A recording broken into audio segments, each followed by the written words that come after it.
Okay, there we go. Welcome to Office Hours with Nora and Stowe. Today we're talking about collaborations, but right now in this moment, Stowe and I have been talking about, this is why we're a little bit late, because Stowe and I have been talking about the NBA boycott that I say failed and Stowe says is okay how it turned out. My thing is, there is a long history of workers striking for greater good, and workers who have way less power, money, resources, access than the folks in the bubble do. And so they could have said, we will not play until these are the things that happen. And if they're not the ones who know what those things are, there are tons of people who have been organizing that they could have reached out to and said, hey, what would help you in this work that you have done?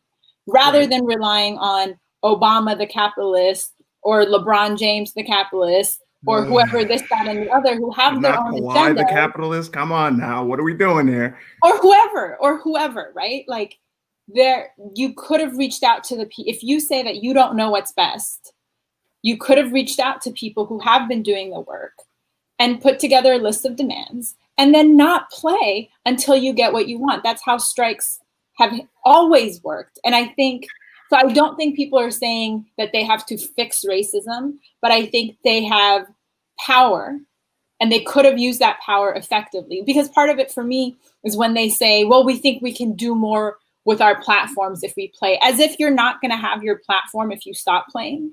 They wouldn't have. They would. You're LeBron James. You have no, a platform. It's not. With or without basketball, you have. It's not just LeBron James, though. It's not just LeBron James. Any of them. Kawhi still has his platform. Kuzma still has his platform. Paul George, Chris Paul, like name it. None of them. You're not going to lose your platform. Luka, Giannis. They don't lose their personal platforms, but this historic moment that happened the other day does not happen if they don't go out to the bubble to begin with. There's no way such a giant statement is made if they don't fly out to begin with. I'm not saying that they did this perfectly by any means, because, like, let's be honest here. Like, obviously, there's capitalism at work. Obviously, like, it's sports at the end of the day. Like George Hill said, they shouldn't even be there to begin with. But I feel like there's always this responsibility, a more weighty responsibility, that these dudes were supposed to come out and have this 5-star plan to, all right, guys, let's make sure we fix every single thing on planet Earth before we go back to playing basketball and are able to provide for our. I don't know about that. That's not. I don't expect them to have the answer to these things. I expect them to. But they have the resources to get those answers. And I feel like they're trying, though. Like, and I feel like they could have said that it's the rushing by continuing to play.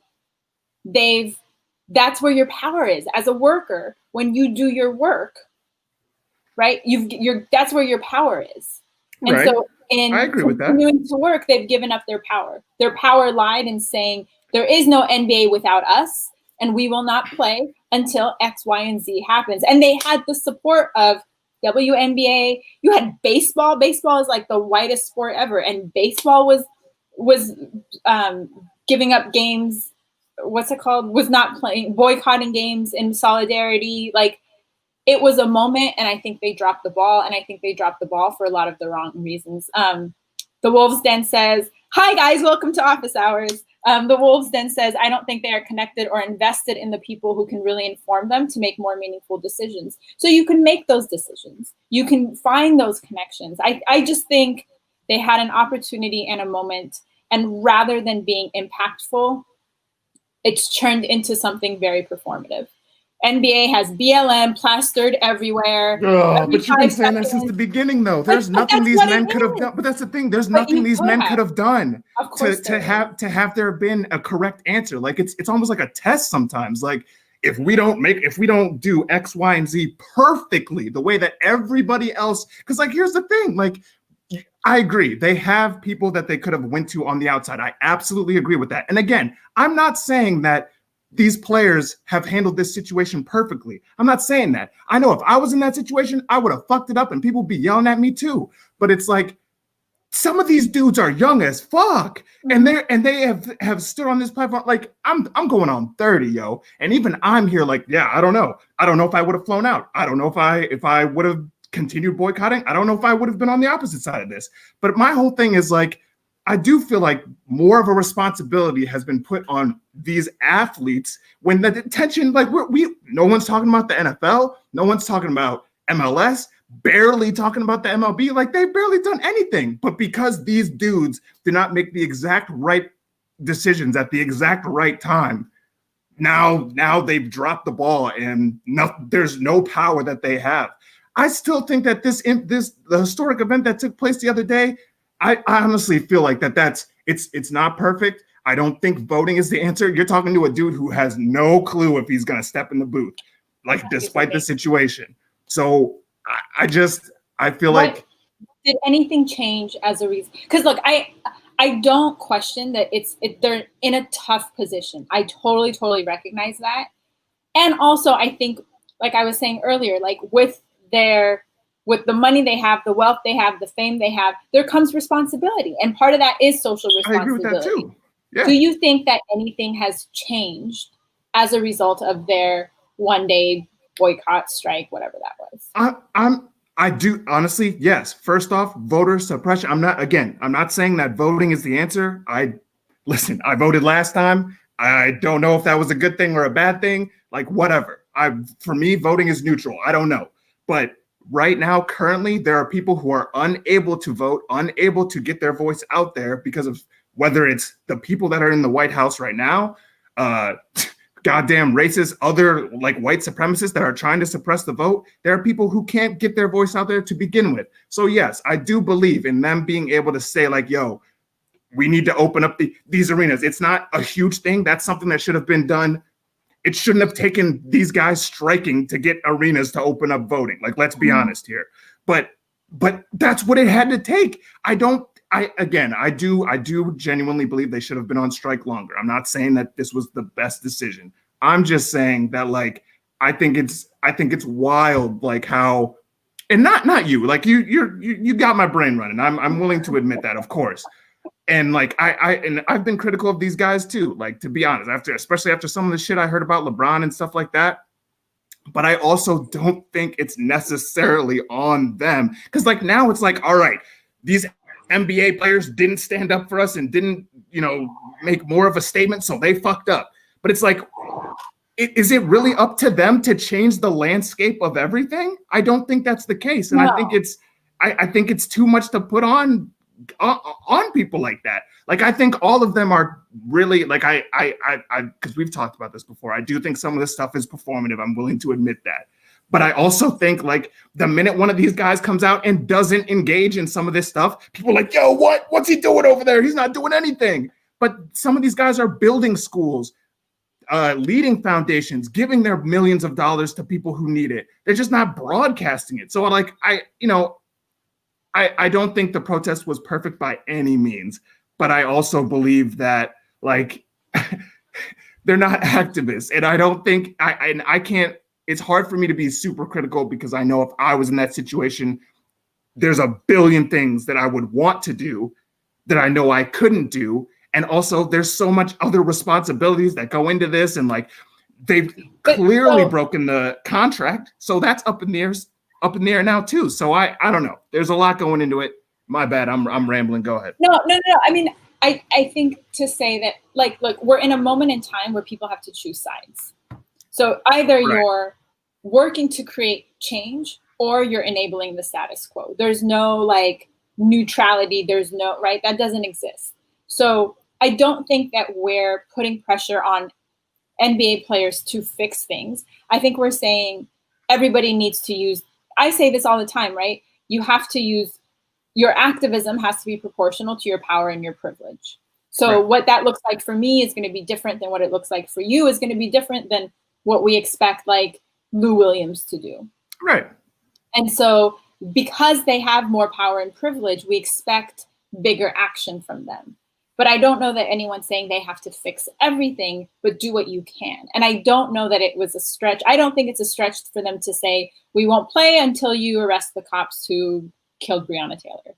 we won't play until this like that never happens, this though. judge steps up. Like they could have made, I just think there's more possible than we're giving them credit for. Especially now where you don't get to be neutral. And it's not just we're asking NBA players, we're asking everybody to step up. And here they had an opportunity to really step up. And I think they, for whatever reasons, like took the easy way out because voting is safe. Voting, no, you're I don't think it was just about voting. Is super, there were so many other things that we're talking about. But like now, right, when you hear like we have a plan, we're doing things, the only thing that they're talking about now is voting. Get out the vote. For now, register. I don't think they're gonna. I don't think these cats are gonna have a plan in just a few days. Like that's the other thing. Like I do agree. It would have been nice to see them say like, yes, we're not playing until they arrest the cops who murdered Breonna Taylor. Like I think that would be super cool to hear, but I don't see anybody budging off that happening. And in fact, you don't think they have that kind of power? I don't, because we're still black men. We're still just black men. They don't care about what we gotta say. Like, it don't matter how much. Like, yes, I agree. Like, yes, if the players don't play, the owners don't get paid. But at this point now, they've broken contracts. So all they have to be is like, all right, give me that money back. And I get it. LeBron James, Kawhi Leonard, Paul George, all these other superstars, bet. They got the money. They can say whatever they want. They'll be fine. LeBron's got Space Jam shoe. Kawhi's got Puma, whatever the hell. But some of these other cats, they ain't making that kind of money. Like, if they get that money taken away, that's livelihood. That's childcare. That's all that other stuff. Hold on. The money, it's not like when workers who are getting minimum wage have striked and they're like giving up their minimum wage paycheck. It's crazy to me that NBA players who even at their lowest are making like multi-figure salaries or whatever can't strike. So that to me is a wild argument. And it's nothing for LeBron to be like, y'all, let's strike. I'll throw $1,000 to everybody so that we can all, like, this is what I'm talking about, is we have to think so differently about what systems change and power change looks like if we're really serious about overthrowing and challenging these systems. I agree. I just don't think that's the responsibility of NBA players. Nobody's calling out anybody else. Nobody's calling out anybody else. Nobody's calling out the NFL. No one's calling out the MLS. No one's calling out MLB. But we're calling out literally some of the guys who have gone through this.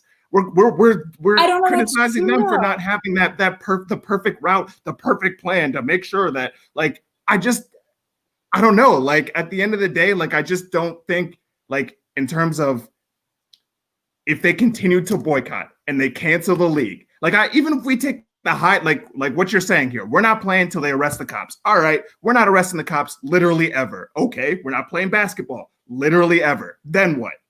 Then we don't have NBA until something budges. Like this, I mean, I'm saying like the league. I'm talking about after that. Like, what are the next steps? What are the next steps in terms of overthrowing everything? What are the next steps in terms of getting the president out? What are the next steps in terms of activism and getting schools built and getting people educated? But that's how it starts. They don't know that. They don't have those answers. They don't have to have it all figured out. It starts by let's make one ask. They do, I push back on the idea. I push back on the idea that we're not holding others to the same standard. I think we are. I mean, I can't, like, I don't follow NFL, I don't follow hockey, whatever, but I think in different ways, you have power and you have privilege. We all do. You have influence. Use it for change. And anything that people do at this point, I think we have to be very critical about what are you doing to protect yourself versus what are you doing to protect your community. And what I'm seeing with what could have been, I think in some ways I'm just like really disappointed because they could have made such a huge impact. And then just it got bought out. It felt like a co-op, like a cop-out. Like it just, like, here you are, like there was all this momentum. I think the players have a lot more power than you think they do. And especially the power that they could put on owners, for owners to put power on politics. Like there's a whole system in place there that could have been leveraged. And then for whatever reason, they were like, no, we'll just play. And then not acknowledging, I think this is the part that really gets me, is that as if they would lose, like, oh, we won't have a platform if we won't play. And that's the part that I think just feels like a cop-out. You do lose the platform. It's I the disagree. map is right there. Okay, I'll end on this note. Like, if the players do not fly out to the bubble, and first off, the protest never happens. The boycott never even happens, which, in my opinion, is a historic moment in and of itself. So if everybody then decides, okay, we're not flying out to the bubble, like Kyrie said or whatever, and they all stay home.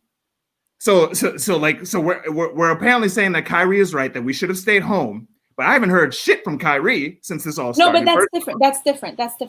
That's because we're not talking about what could have, should have, would have, right? They all made the decision. No, that's not what I'm saying.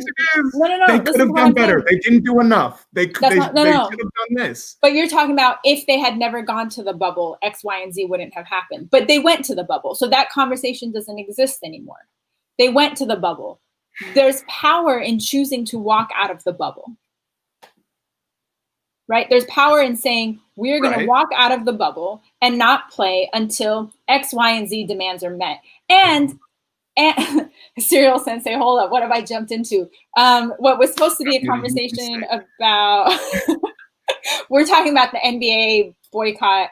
We are going to talk about collaborations. Just hang on with us for just one more second, guys, and feel free to jump into this conversation. What was I saying? That they made a choice to walk into the bubble. Right. Cool. To walk out of the bubble is also, that's what I'm talking about, that they have a choice to walk out of the bubble and that there's power in that. So whether or not they ever should have come into the bubble, that's not a conversation we can have anymore, because that's the decision that they made. But I don't think that by walking out of the bubble, right? Like Kaepernick didn't lose his platform by not playing football anymore. I don't know about that, but okay. Maybe we're defining platform differently. To me, it's right, your ability to connect with the millions of people who care about what you have to say and who follow what you have to say, and the brands that are backing you. And so there's like, if Nike pulled out of sponsoring whoever because they boycotted, Nike would never do that now, because Nike's trying to brand themselves as like woke and BLM and all this stuff. So you're not losing your financial backing, you're not losing your brand endorsements, and you're not losing your followers. So the NBA players' platform now, it doesn't come from playing from the NBA. It comes from being LeBron. It comes from being Kawhi. It comes from being Damian Lillard, whoever, this, that, and the other. So you don't lose that. If you I'm not saying you lose that necessarily. That's what I'm talking about. When I say you don't lose your platform, that's what I'm talking about. That your power is not dependent on the NBA. Maybe the NBA was what launched you, right? It's like if you as an artist left your label, you still have your platform without the label. You still have those followers. You still have that, you still have your fans and all that kind of stuff. Serial Sensei says, I think they should have stayed out of longer, but then again, I don't know if they had certain goals that were met. I don't know the intricacies of what happened in there. And I think that's the part for me too, is like, there's all this illusion to like, yeah, things are happening behind the scenes, but no one knows. And so there's a lot of like, were the goals met? What were their goals? We don't know. And I think that's a good point. Yeah. To be continued. Right. Yeah, absolutely. But I do want to stress, like, I understand that it's such a tough position that they're in. And I don't think it's tough. Like, there's no perfect answer, and it's tough. And I think that's important to recognize. Right. And again, I'm with you. Like, I don't think they handled it perfectly. I do think they could have done more. I don't think that there's no way that they escape from getting destroyed from all angles. Like, if they stay out long enough, it's, we'll get these niggers on the court. If they decide to keep playing, they just gave up. So I just don't think there's really, no matter what angle they decide to take, and even this angle, I do think that they left an impact. But I don't think there's anything that they could have done to to make every party happy, I guess, is where I'm at. And I don't even I'm dissatisfied and disappointed. Yeah. So like, but that's okay. Last thing I'll say is part of like social change and revolution is that you can't make everybody happy. Right. Right. And like, I think that's part of it, is like leaning into the discomfort of, there's going to be people that are upset with you, but you're making the choice that you think is best for the greater good or for the impact you want to have. And I think that's part of it, is there's a lot of, Serial Sensei says it seemed like they didn't really have a long-term plan and it looked like more of a spur of the moment thing. And I think that's true too. I think the Bucks made the decision, exactly how I feel. And then everyone followed. And then they had this meeting to say, all right, let's like figure shit out. And I think that's where people have different agendas or whatever. Right. And my bad. I actually want explanation on this one, because you meant the platform thing. We finally got that sorted out. My whole thing was, oh no. I think we lost So for a second, but he'll come back.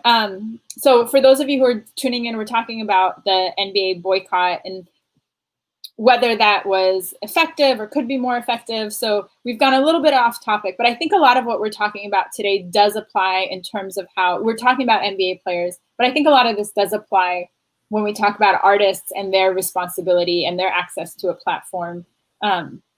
So I don't know, so maybe we stay on this topic for today's office hours. We've been in it for so long. Oh my God. I promise y'all, this started, Stowe and I were just like checking in kind of before we started. And then we realized, oh shit, it's time to start. So like, let's go live, wrap this up real quick, and then we'll get into the comment. And like 21 minutes and 46 seconds later, we're still here talking about the NBA. But I think, like I was saying, I think this applies to artists, and like, what's the responsibility of artists to speak up in moments, and like, what is your responsibility to your fans? So it's not as off topic from like what office hours regularly is about. But so you were going to say, all I was saying was just that, like, we talked about platforms. My whole thing was that like the NBA platform is bigger than everybody's individual platform. So my whole thing was, if they're still able to talk in post game and honestly pregame and all this stuff, like honestly, like I get it. Like, it's like, honestly, even some of the stuff that I've seen has come off as kind of like corny or whatever, but like, I can't front after seeing like Jamal Murray the other day, and after seeing, you know, other people like genuinely like put their whole heart and soul into all of this. Like, some of that I don't know, it just doesn't hit the same, or that impact like isn't felt. And like, again, it's still sports. Like, you know what I mean? Like, basketball shouldn't be on right now. Like, let's be, if we're being 100% honest, we shouldn't be watching basketball. We should be, you know, working on all these other things that are going on. But I think that with them having that platform and them having the ability to like turn down interviews and walk away from media stuff and genuinely put their voice out there and whatnot, I don't know if you have that same platform at home posting selfie videos and stuff like that. And I'm not saying that you can't have that impact still. I just feel like it hits different when it's when it's this, I guess. Let me ask you a question, because I watched Jamal Murray's interview, and first I was like, I just hope someone gives this man a hug, because you could feel like, I mean, the game was intense already, so there's like the high energy of that, right. But I can't, even just watching games and watching a lot of them do interviews and like talk about stuff, I can't help but feel like folks don't want to be there. Oh yeah. I don't know. Like, I find myself thinking about like, do they have therapists in the bubble? Are they getting, like, they're playing games like back to back. They're not resting. So there's like physical exhaustion, no matter how much they'll say like, oh, but this is playoff time and this is what we trained for and we wanted to be here. Like, you see, they're like physically exhausted. They're emotionally exhausted. They can't see their families. They're like in this bubble. And then there's all this pressure on top of it around like social impact and what are we going to do? And you see how much like they have to feel their feelings so publicly. Mm-hmm. And I can't help but feel like how many of these guys don't actually, even though they've decided to continue playing, I get the feeling that a lot of these guys don't want to play right now.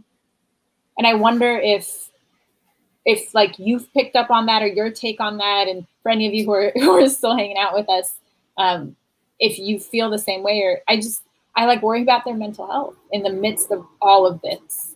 I think that's all of us. Like, and like obviously for them, like they feel that as well. Like I think, like yeah, definitely after seeing Jamal Murray and like I guess that's kind of what I mean also by that platform. Like not saying that, and like with it being commercialized and all that stuff, that's a completely different conversation. I get that, but like I don't know. It felt good for me to see Jamal Murray like that, because it's like, damn, like I'd be feeling like that. I've been feeling like that for so long, just tired, exhausted. Like I don't want to do anything, because it's like, what am I even living in at this point? Like I don't even know what kind of world is going on outside. Like, and again, even with Jesus Christ, even with like, you know, the age of the guy who got shot the other day, and you know, Breonna Taylor's death, still just like no one seems to